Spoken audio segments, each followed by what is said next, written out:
नमस्कार दोस्तों, हमारे लॉर्ड कृष्णा भजन चैनल पर आप सभी का स्वागत है। मैं हूं आपकी दोस्त सविता। दोस्तों, आज हम श्रीमद् भगवद गीता का कर्म योग नामक तीसरा अध्याय और उसका महात्म्य लेकर प्रस्तुत हुए हैं, जिसमें भगवान श्री कृष्ण ने अर्जुन को कर्म का उपदेश दिया। दोस्तों, यदि आपने हमारे इस चैनल को अभी तक सब्सक्राइब नहीं किया है तो प्लीज़ हमारे चैनल को सब्सक्राइब, लाइक और शेयर ज़रूर करें। तो चलिए दोस्तों, शुरू करते हैं श्रीमद् भगवद गीता का तीसरा अध्याय। श्रीमद् भगवद गीता के तीसरे अध्याय का महात्म्य। श्री भगवान कहते हैं, प्रिय, जन्म स्थान में एक जड नामक ब्राह्मण था जो कौशिक वंश में उत्पन्न हुआ था। उसने अपना जातीय धर्म छोड़कर बनिए की वृत्ति में मन लगाया। उसे पराई स्त्रियों के साथ व्यभिचार करने का व्यसन पड़ गया था। वह सदा जुआ खेलता, शराब पीता और शिकार खेलकर जीवों की हिंसा किया करता था। इसी प्रकार उसका समय बीतता था। धन नष्ट हो जाने पर वह व्यापार के लिए बहुत दूर उत्तर दिशा में चला गया। वहां से धन कमाकर घर की ओर लौटा। बहुत दूर तक का रास्ता उसने तय कर लिया था। एक दिन सूर्यास्त हो जाने पर जब 10 दिशाओं में अंधकार फैल गया, तब एक वृक्ष के नीचे उसे लुटेरों ने धर दबाया और शीघ्र ही उसके प्राण ले लिए। उसके धर्म का लोप हो गया था, इसलिए वह बड़ा भयानक प्रेत हुआ। उसका पुत्र बड़ा धर्मात्मा और वेदों का विद्वान था। उसने अब तक पिता के लौट आने की राह देखी। जब वे नहीं आए, तब उनका पता लगाने के लिए वह स्वयं भी घर छोड़कर चल दिया। वह प्रतिदिन खोज करता, मगर राहगीरों से पूछने पर भी उसे उनका कुछ समाचार नहीं मिलता था। तदनंतर एक दिन एक मनुष्य से उसकी भेंट हुई जो उसके पिता का सहायक था। उससे सारा हाल जानकर उसने पिता की मृत्यु पर बहुत शोक किया। वह बड़ा बुद्धिमान था। बहुत कुछ सोच विचार कर पिता का पारलौकिक कर्म करने की इच्छा से आवश्यक सामग्री साथ ले उसने काशी जाने का विचार किया। मार्ग में 7-8 मुकाम डालकर वह 9वें दिन उसी वृक्ष के नीचे पहुंचा जहां उसके पिता मारे गए थे। उस स्थान पर उसने संध्योपासना की और गीता के तीसरे अध्याय का पाठ किया। उसी समय आकाश में बड़ी भयानक आवाज हुई। उसने अपने पिता को भयंकर आकाश में देखा।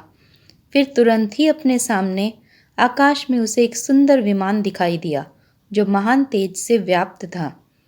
उसमें अनेकों क्षुद्र घंटिकाएं लगी थीं। उसके तेज से समस्त दिशाएं आलोकित हो रही थीं। यह दृश्य देखकर उसके चित्त की व्यग्रता दूर हो गई। उसने विमान पर अपने पिता को दिव्य रूप धारण किए विराजमान देखा। उनके शरीर पर पीतांबर शोभा पा रहा था और मुनिजन उनकी स्तुति कर रहे थे। उन्हें देखते ही पुत्र ने प्रणाम किया। तब पिता ने भी उसे आशीर्वाद दिया। तत्पश्चात उसने पिता से यह सारा वृत्तांत पूछा। उसके उत्तर में पिता ने सब बातें बताकर इस प्रकार कहना आरंभ किया, बेटा, दैववश मेरे निकट गीता के तृतीय अध्याय का पाठ करके तुमने इस शरीर के द्वारा किए हुए दुस्त्यज्य कर्म बंधन से मुझे छुड़ा दिया। अतः अब घर लौट जाओ, क्योंकि जिसके लिए तुम काशी जा रहे थे वह प्रयोजन इस समय तृतीय अध्याय के पाठ से ही सिद्ध हो गया है। पिता के यों कहने पर पुत्र ने पूछा, तात, मेरे हित का उपदेश दीजिए तथा और कोई कार्य जो मेरे लिए करने योग्य हो बतलाइए। तब पिता ने उससे कहा, अनग, तुम्हें यही कार्य फिर करना है। मैंने जो कर्म किया है वही मेरे भाई ने भी किया था। इससे वे घोर नरक में पड़े हैं। उनका भी तुम्हें उद्धार करना चाहिए तथा मेरे कुल के और भी जितने लोग नरक में पड़े हैं उन सब का भी तुम्हारे द्वारा उद्धार हो जाना चाहिए। यही मेरा मनोरथ है। बेटा, जिस साधन के द्वारा तुमने मुझे संकट से छुड़ाया है उसी का अनुष्ठान औरों के लिए भी करना उचित है। उसका अनुष्ठान करके उससे होने वाला पुण्य उन नारकी जीवों को संकल्प करके दे दो। इससे वे समस्त पूर्वज मेरी ही तरह यातना से मुक्त हो स्वल्प काल में ही श्री विष्णु के परम पद को प्राप्त हो जाएंगे। पिता का यह संदेश सुनकर पुत्र ने कहा, तात, यदि ऐसी बात है और आपकी भी ऐसी ही रुचि है तो मैं समस्त नारकी जीवों का नरक से उद्धार कर दूंगा।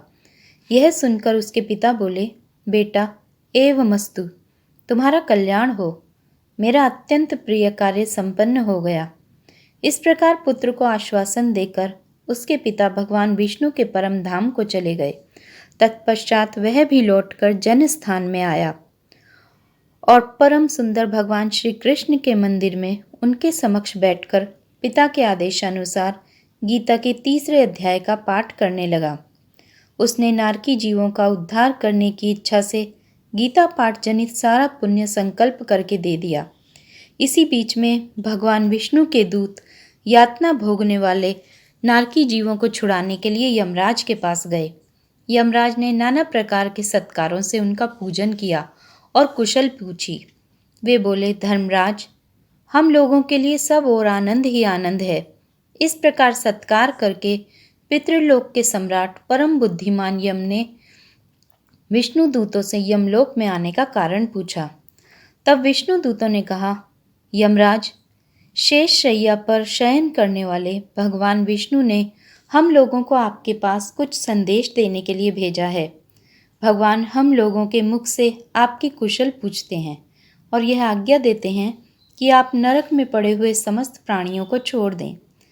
अमित तेजस्वी भगवान विष्णु का यह आदेश सुनकर यम ने मस्तक झुकाकर उसे स्वीकार किया और मन ही मन कुछ सोचा। तत्पश्चात मदोन्मत्त नारकी जीवों को नरक से मुक्त देखकर उनके साथ ही वे भगवान विष्णु के वास स्थान को चले। यमराज श्रेष्ठ विमान के द्वारा जहाँ क्षीर सागर है वहाँ जा पहुँचे। उसके भीतर कोटि कोटि सूर्यों के समान कांतिमान, नील कमल दल के समान श्याम सुंदर लोकनाथ जगतगुरु श्री हरि का उन्होंने दर्शन किया। भगवान का तेज उनकी शैया बने हुए शेषनाग के फणों की मणियों के प्रकाश से दुगना हो रहा था। वे आनंद युक्त दिखाई दे रहे थे। उनका हृदय प्रसन्नता से परिपूर्ण था। भगवती लक्ष्मी अपनी सरल चितवन से प्रेम पूर्वक उन्हें बार बार निहार रही थीं। चारों ओर योगी जन भगवान की सेवा में खड़े थे। उन योगियों की आंखों के तारे ध्यानस्थ होने के कारण निश्चल प्रतीत होते थे। देवराजेंद्र अपने विरोधियों को परास्त करने के उद्देश्य से भगवान की स्तुति कर रहे थे। ब्रह्मा जी के मुख से निकले हुए वेदांत वाक्य मूर्तिमान होकर भगवान के गुणों का गान कर रहे थे। भगवान पूर्णतः संतुष्ट होने के साथ ही समस्त योनियों की ओर से उदासीन प्रतीत होते थे। जीवों में से जिन्होंने योग साधन के द्वारा अधिक पुण्य संचय किया था, उन सबको एक ही साथ वे कृपा दृष्टि से निहार रहे थे।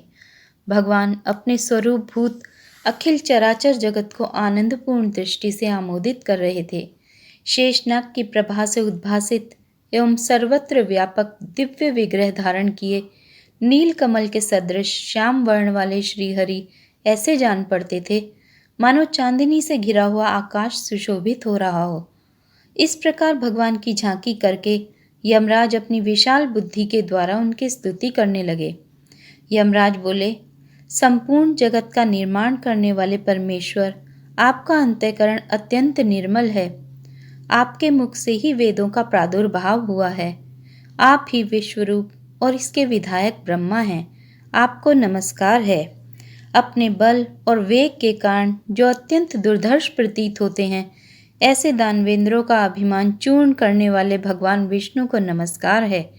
पालन के समय सत्वमय शरीर धारण करने वाले विश्व के आधारभूत सर्वव्यापी श्री हरि को नमस्कार है। समस्त देहधारियों की पातक राशि को दूर करने वाले परमात्मा को प्रणाम है। जिनके ललाटवर्ती नेत्र के तनिक सा खुलने पर भी आग की लपटें निकलने लगती हैं, उन रुद्र रूपधारी आप परमेश्वर को नमस्कार है। आप संपूर्ण विश्व के गुरु, आत्मा और महेश्वर हैं। अतः समस्त वैष्णव जनों को संकट से मुक्त करके उन पर अनुग्रह करते हैं। आप माया से विस्तार को प्राप्त हुए अखिल विश्व में व्याप्त होकर भी कभी माया अथवा उससे उत्पन्न होने वाले गुणों से मोहित नहीं होते। माया तथा माया जनित गुणों के बीच में स्थित होने पर भी आप पर उनमें से किसी का प्रभाव नहीं पड़ता। आपकी महिमा का अंत नहीं है, क्योंकि आप असीम हैं। फिर आप वाणी के विषय कैसे हो सकते हैं? अतः मेरा मौन रहना ही उचित है।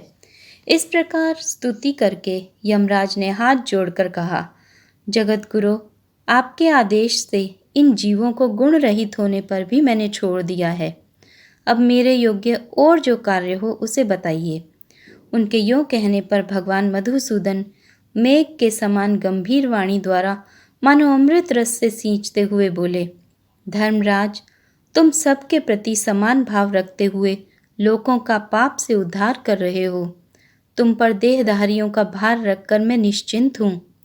अतः तुम अपना काम करो और अपने लोक को लौट जाओ। यों कहकर भगवान अंतर्धान हो गए। यमराज भी अपनी पुरी को लौट आए। तब वह ब्राह्मण अपनी जाति के और समस्त नारकी जीवों का नरक से उद्धार करके स्वयं भी श्रेष्ठ विमान द्वारा श्री विष्णु धाम को चला गया। ओम श्री परमात्मा ने नमः। तीसरा अध्याय।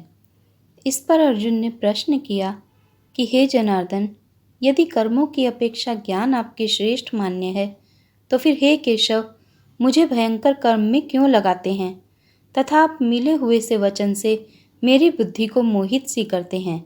इसलिए उस एक बात को निश्चय करके कहिए कि जिससे मैं कल्याण को प्राप्त होऊं। इस प्रकार अर्जुन के पूछने पर श्री कृष्ण महाराज बोले, हे निष्पाप अर्जुन, इस लोक में दो प्रकार की निष्ठा मेरे द्वारा पहले कही गई है, ज्ञानियों की ज्ञान योग से और योगियों की निष्काम कर्म योग से। परंतु किसी भी मार्ग के अनुसार कर्मों को स्वरूप से त्यागने की आवश्यकता नहीं है, क्योंकि मनुष्य ना तो कर्मों के न करने से निष्कर्मता को प्राप्त होता है और न कर्मों को त्यागने मात्र से भगवत साक्षात्कार रूप सिद्धि को प्राप्त होता है, तथा सर्वथा कर्मों का स्वरूप से त्याग हो भी नहीं सकता, क्योंकि कोई भी पुरुष किसी काल में क्षण मात्र भी बिना कर्म किए नहीं रहता है। निस्संदेह सभी पुरुष प्रकृति से उत्पन्न हुए गुणों द्वारा परवश हुए कर्म करते हैं। इसलिए जो मूढ़ बुद्धि पुरुष कर्मेंद्रियों को हठ से रोककर इंद्रियों के भोगों को मन से चिंतन करता रहता है, वह मिथ्याचारी अर्थात दंभी कहा जाता है। और हे अर्जुन, जो पुरुष मन से इंद्रियों को वश में करके अनासक्त हुआ कर्मेंद्रियों से कर्म योग का आचरण करता है, वह श्रेष्ठ है। इसलिए तू शास्त्र विधि से नियत किए हुए स्वधर्म रूप कर्म को कर, क्योंकि कर्म न करने की अपेक्षा कर्म करना श्रेष्ठ है, तथा कर्म न करने से तेरा शरीर निर्वाह भी नहीं सिद्ध होगा। हे अर्जुन, बंधन के भय से भी कर्मों का त्याग करना योग्य नहीं है, क्योंकि यज्ञ अर्थात विष्णु के निमित्त किए हुए कर्म के सिवा अन्य कर्म में लगा हुआ ही यह मनुष्य कर्मों द्वारा बंधता है। इसलिए हे अर्जुन, आसक्ति से रहित हुआ उस परमेश्वर के निमित्त कर्म का भली प्रकार आचरण कर। कर्म न करने से तू पाप को भी प्राप्त होगा, क्योंकि प्रजापति ब्रह्मा ने कल्प के आदि में यज्ञ सहित प्रजा को रचकर कहा कि इस यज्ञ द्वारा तुम लोग वृद्धि को प्राप्त हो और यह यज्ञ तुम लोगों को इच्छित कामनाओं को देने वाला होए, तथा तुम लोग इस यज्ञ द्वारा देवताओं की उन्नति करो और वे देवता लोग तुम लोगों की उन्नति करें। इस प्रकार आपस में कर्तव्य समझकर उन्नति करते हुए परम कल्याण को प्राप्त होगे, तथा यज्ञ द्वारा बढ़ाए हुए देवता लोग तुम्हारे लिए बिना मांगे ही प्रिय भोगों को देंगे। उनके द्वारा दिए हुए भोगों को जो पुरुष इनके लिए बिना दिए ही भोगता है, वह निश्चय चोर है। कारण कि यज्ञ से शेष बचे हुए अन्न को खाने वाले श्रेष्ठ पुरुष सब पापों से छूटते हैं, और जो पापी लोग अपने शरीर पोषण के लिए ही पकाते हैं, वे तो पाप को ही खाते हैं, क्योंकि संपूर्ण प्राणी अन्न से उत्पन्न होते हैं और अन्न की उत्पत्ति वृष्टि से होती है तथा वृष्टि यज्ञ से होती है, और वह यज्ञ कर्मों से उत्पन्न होने वाला है, तथा उस कर्म को तू वेद से उत्पन्न हुआ जान, और वेद अविनाशी परमात्मा से उत्पन्न हुआ है। इससे सर्वव्यापी परम अक्षर परमात्मा सदा ही यज्ञ में प्रतिष्ठित है। हे पार्थ, जो पुरुष इस लोक में इस प्रकार चलाए हुए सृष्टि चक्र के अनुसार नहीं बरतता है, अर्थात शास्त्र अनुसार कर्मों को नहीं करता है, वह इंद्रियों के सुख को भोगने वाला पापायु पुरुष व्यर्थ ही जीता है। परंतु जो मनुष्य आत्मा ही में प्रीति वाला और आत्मा ही में तृप्त तथा आत्मा में ही संतुष्ट होता है, उसके लिए कोई कर्तव्य नहीं है, क्योंकि इस संसार में उस पुरुष का किए जाने से भी कोई प्रयोजन नहीं है और ना किए जाने से भी कोई प्रयोजन नहीं है, तथा इसका संपूर्ण भूतों में कुछ भी स्वार्थ का संबंध नहीं है, तो भी उसके द्वारा केवल लोक हितार्थ कर्म किए जाते हैं। इससे तू अनासक्त हुआ निरंतर कर्तव्य कर्म का अच्छी प्रकार आचरण कर, क्योंकि अनासक्त पुरुष कर्म करता हुआ परमात्मा को प्राप्त होता है। इस प्रकार जनकादि ज्ञानी जन भी आसक्ति रहित कर्म द्वारा ही परम सिद्धि को प्राप्त हुए हैं। इसलिए तथा लोक संग्रह को देखता हुआ भी तू कर्म करने को ही योग्य है, क्योंकि श्रेष्ठ पुरुष जो जो आचरण करता है, अन्य पुरुष भी उसके ही अनुसार बरतते हैं। वह पुरुष जो कुछ प्रमाण कर देता है, लोग भी उसी के अनुसार बरतते हैं। इसलिए हे अर्जुन, यद्यपि मुझे तीनों लोकों में कुछ भी कर्तव्य नहीं है तथा किंचित भी प्राप्त होने योग्य वस्तु अप्राप्त नहीं है, तो भी मैं कर्म में ही बरतता हूँ, क्योंकि यदि मैं सावधान हुआ कदाचित कर्म में ना बरतूं, तो हे अर्जुन, सब प्रकार से मनुष्य मेरे बर्ताव के अनुसार बरतते हैं, अर्थात बरतने लग जाएं, तथा यदि मैं कर्म ना करूं, तो ये सब लोग भ्रष्ट हो जाएं और मैं वर्ण संकर का करने वाला हूँ तथा इस सारी प्रजा को हनन करूं, अर्थात मारने वाला बनूं। इसलिए हे भारत, कर्म में आसक्त हुए अज्ञानी जन जैसे कर्म करते हैं, वैसे ही अनासक्त हुआ विद्वान भी लोक शिक्षा को चाहता हुआ कर्म करे। ज्ञानी पुरुष को चाहिए कि कर्मों में आसक्ति वाले अज्ञानियों की बुद्धि में भ्रम अर्थात कर्मों में अश्रद्धा उत्पन्न न करे, किंतु स्वयं परमात्मा के स्वरूप में स्थित हुआ और सब कर्मों को अच्छी प्रकार करता हुआ उनसे भी वैसे ही कराए। हे अर्जुन, वास्तव में संपूर्ण कर्म प्रकृति के गुणों द्वारा किए हुए हैं, तो भी अहंकार से मोहित हुए अंतःकरण वाला पुरुष मैं करता हूँ ऐसे मान लेता है। परंतु हे महाबाहो, गुण विभाग और कर्म विभाग के तत्व को जानने वाला ज्ञानी पुरुष संपूर्ण गुणों में बरतते हैं ऐसे मानकर नहीं आसक्त होता है, और प्रकृति के गुणों से मोहित हुए पुरुष गुण और कर्मों में आसक्त होते हैं। उन अच्छी प्रकार ना समझने वाले मूर्खों को अच्छी प्रकार जानने वाला ज्ञानी पुरुष चलायमान ना करे। इसलिए हे अर्जुन, तू ध्यान निष्ठ चित्त से संपूर्ण कर्मों को मुझ में समर्पण करके आशा रहित और ममता रहित होकर संताप रहित हुआ युद्ध कर। हे अर्जुन, जो कोई भी मनुष्य दोष बुद्धि से रहित और श्रद्धा से युक्त हुए सदा ही मेरे इस मत के अनुसार बरतते हैं, वे पुरुष संपूर्ण कर्मों से छूट जाते हैं, और जो दोष दृष्टि वाले मूर्ख लोग इस मेरे मत के अनुसार नहीं बरतते हैं, उन संपूर्ण ज्ञानों में मोहित चित्त वालों को तू कल्याण से भ्रष्ट हुए ही जान, क्योंकि सभी प्राणी प्रकृति को प्राप्त होते हैं, अर्थात अपने स्वभाव से परवश हुए कर्म करते हैं। ज्ञानवान भी अपनी प्रकृति के अनुसार चेष्टा करता है, फिर इसमें किसी का हट क्या करेगा। इसलिए मनुष्य को चाहिए कि इंद्रिय के अर्थ में अर्थात सभी इंद्रियों के भोगों में स्थित जो राग और द्वेष हैं, उन दोनों के वश में नहीं होए, क्योंकि इसके वे दोनों ही कल्याण मार्ग में विघ्न करने वाले महान शत्रु हैं। इसलिए उन दोनों को जीतकर सावधान हुआ स्वधर्म का आचरण कर, क्योंकि अच्छी प्रकार आचरण किए हुए दूसरे के धर्म से गुण रहित भी अपना धर्म अति उत्तम है। अपने धर्म में मरना भी कल्याणकारक है और दूसरे का धर्म भय को देने वाला है। इस पर अर्जुन ने पूछा कि हे कृष्ण, फिर यह पुरुष बलात्कार से लगाए हुए के सदृश ना चाहता हुआ भी किससे प्रेरा हुआ पाप का आचरण करता है। इस प्रकार अर्जुन के पूछने पर श्री कृष्ण महाराज बोले, हे अर्जुन, रजोगुण से उत्पन्न हुआ यह काम ही क्रोध है। यह ही महाअशन अर्थात अग्नि के सदृश भोगों से न तृप्त होने वाला और बड़ा पापी है। इस विषय में इसको ही तू वैरी जान। जैसे धुएं से अग्नि और मल से दर्पण ढका जाता है तथा जैसे जेर से गर्भ ढका हुआ है, वैसे ही उस काम के द्वारा यह ज्ञान ढका हुआ है। और हे अर्जुन, इस अग्नि सदृश न पूर्ण होने वाले काम रूप ज्ञानियों के नित्य वैरी से ज्ञान ढका हुआ है। इंद्रियां, मन और बुद्धि इस काम के वास स्थान कहे जाते हैं और यह काम इन मन, बुद्धि और इंद्रियों द्वारा ही ज्ञान को आच्छादित करके इस जीवात्मा को मोहित करता है। इसलिए हे अर्जुन, तू पहले इंद्रियों को वश में करके ज्ञान और विज्ञान के नाश करने वाले इस काम पापी को निश्चय पूर्वक मार। और यदि तू समझे कि इंद्रियों को रोककर कामरूप वैरी को मारने की मेरी शक्ति नहीं है, तो तेरी यह भूल है।